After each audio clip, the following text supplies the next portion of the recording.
بسم اللہ الرحمن الرحیم۔ اس وقت جو ہے ہم گلگت بلتستان کے مختلف جگہوں سے تعلق رکھنے والے جو اسلام آباد راولپنڈی میں مقیم ہے، یہاں اسلام آباد پریس کلب کے باہر ہم یہاں پہ احتجاجی مظاہرے میں کھڑے ہیں۔ تو آج کا یہ جو مظاہرہ ہم کیا جا رہا ہے،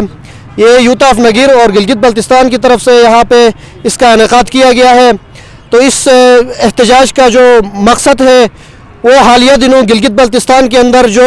سیلاب سے تباہی ہوئی تھی، اس میں نگیر اور بوبور گلگت بلتستان کے دیگر علاقے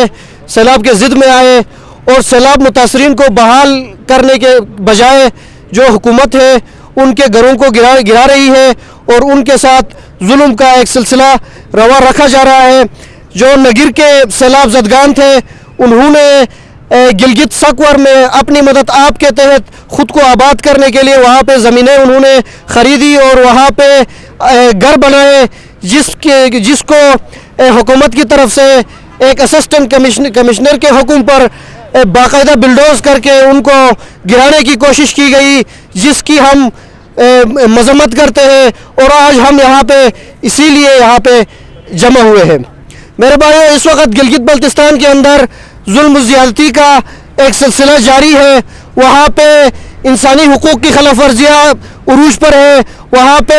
لینڈ گریبنگ کیا جا رہا ہے، وہاں پہ جو ماحولیات کے ساتھ کھلواڑ کیا جا رہا ہے، وہاں پہ جو ترقیاتی کام ہے اس کا سلسلہ 0% ہے۔ اس کے علاوہ وہاں پہ جو طلباء ہیں، اسٹوڈنٹس ہیں، ان کو بے شمار مسائل کا سامنا کرنا پڑ رہا ہے۔ ان کو وہ سکولوں میں وہاں پہ کالجیں نہیں ہے، وہاں پہ ایک ہی یونیورسٹی ہے، میڈیکل کوئی کالج نہیں ہے، جس کی وجہ سے ہمارے طلباء، ہمارے لوگ اس وقت اسلام آباد اور پاکستان کے دیگر علاقوں میں در بدر کے ٹھوکریں کھانے پر مجبور ہے۔ اور ہم اس وقت سب سے زیادہ جو نقصان وہاں پہ سیلاب کی وجہ سے گلگت بلتستان کے مختلف علاقوں کے قوم میں ہوا ہے، وہاں کے جو سٹوڈنٹس ہیں ان کو فیسیلیٹیٹ کرنے کے بجائے جو متاثرین کے بچے ہیں مختلف سکولوں میں پڑھتے ہیں، فیسیں نہیں دے سکتے، ان کو فیسیں دینے کے بجائے وہاں پہ جو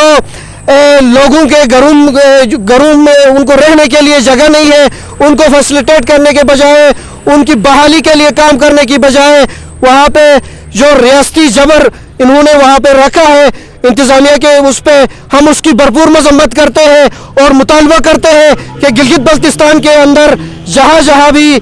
مسلمان متاثرین ہیں ان کی بحالی کے لیے کام کیا جائے، ان کو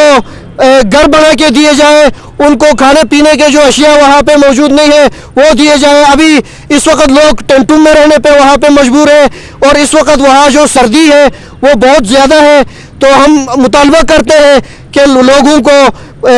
سیلاب متاثرین کی بحالی کے لیے کام کیا جائے۔ تو میں یہاں پہ جو پاکستان پیپلز پارٹی کے رہنما ہیں عباس موسوی صاحب، ان سے گزارش کروں گا کہ اس حوالے سے اپنے خیالات کا اظہار کریں۔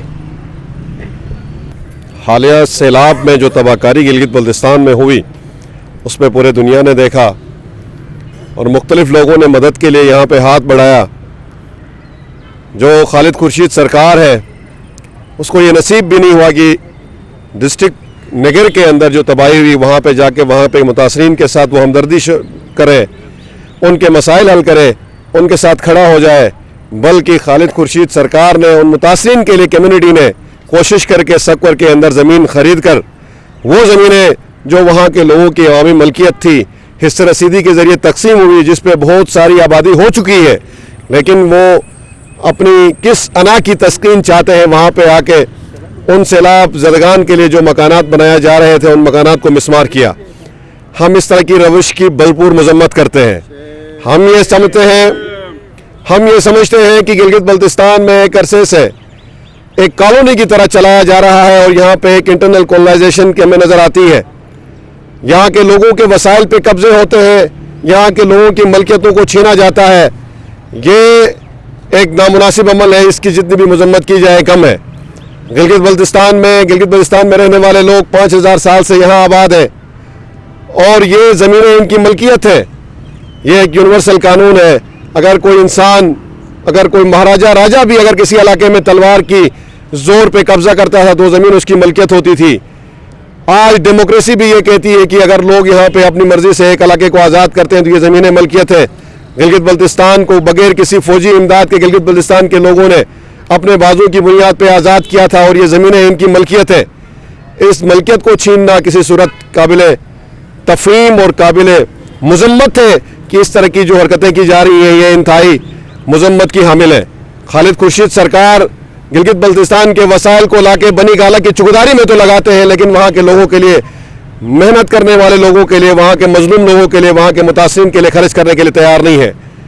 ان کو شرم آنی چاہیے, کچھ تو اپنے لوگوں کا احساس کرنا چاہیے. ہم اس موقع پہ یہ مطالبہ کرتے ہیں اس ریاست کے اعلیٰ ان ایوانوں میں موجود لوگوں سے